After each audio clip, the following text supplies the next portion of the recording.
Well, there's a couple Globetrotter stories, but this will all fit in. Years ago, the Globetrotters come to Indianapolis. So me and Romer was hanging out or whatever. So there was a picture with me and Romer and Curly Neal.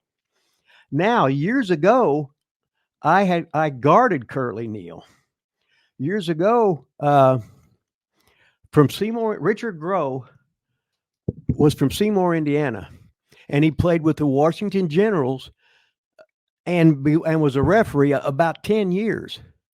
So that when the Globetrotters, when I was going, let's see, the Globetrotters actually come to Seymour, and they closed the door. They had so many people there, and Richard Grove from Seymour, he had dropped out of college. He was at Casper Junior College, and he went down to Samford University, and he knew Alvin Basketball Jones, that was on the Generals.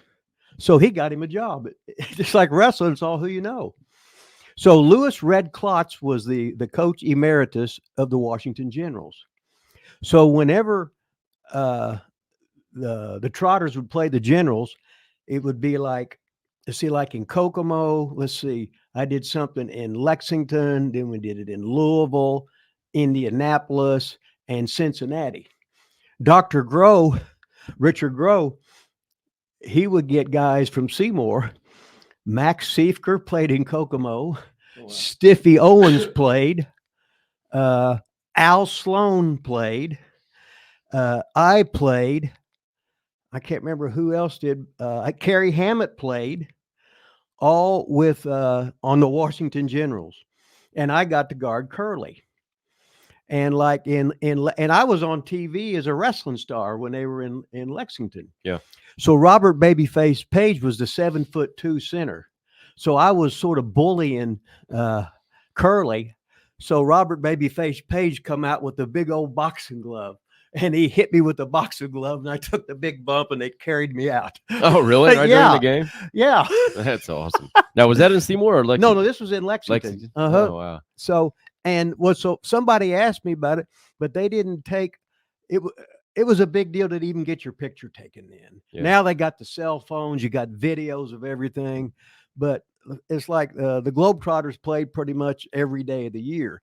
And the Globetrotters, they ran around, they would go to towns in the big Scenic Cruiser. They'd have their family with them. They were treated like kings, and the Washington Generals like it would have been one of Stu Hart's vans going to the town. Really? With the tape on the doors and the Fred Flintstone's feet stopping to put the brakes and everything. So, but you actually played though. Did you play in the game? Uh-huh. Did you actually like shoot or score or dribble or get the ball? Yeah. How long were you in the game? Very long? Nah. No, I was strictly a gimmick. Because like when I was in there in Lexington, everybody knew who I was. But what about like in Seymour, in your hometown? No, I was in the stands. Oh, I thought you said you played there. No. Did you only play the one time in Lexington? Yeah. So then in Seymour, you just went and hung out and met them and stuff. Yeah. Okay. Uh-huh. So that was unbelievable. See, they had about 10,000 people in the Seymour show because it seated like 8,500 or something, and they were in all the places where you weren't supposed to be, and people were standing, and I can't remember, it's the JCs or whatever that sponsored it, but what a killing that was, and what a great time it was. But anyway, so Curly remembered me when we back to that picture. Yeah, and he said, "Grows, buddy." Oh yeah. I said, "Yeah, Curly, how's it going?" This and that, blah blah blah. He goes, "You look different." I said, "I ain't got a beard, you know."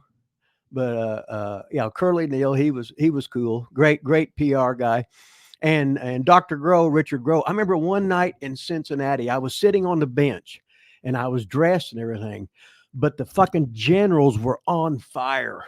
Grow could not miss. Now, when you're playing against the Globetrotters, they have like, instead of high spots, they're called reams. Oh, so really? It'd be like the first bucket of the quarter is a setup. Yeah. The last one is a setup. So you're basically giving them 16 points. Yeah. And after that, it's pretty much legit.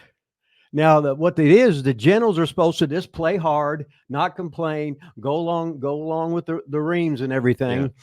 And then, but a lot of times, and a lot of the guys that would be on the generals, they'd play 3 or 4 years, then they get moved up to the trotters when somebody would retire.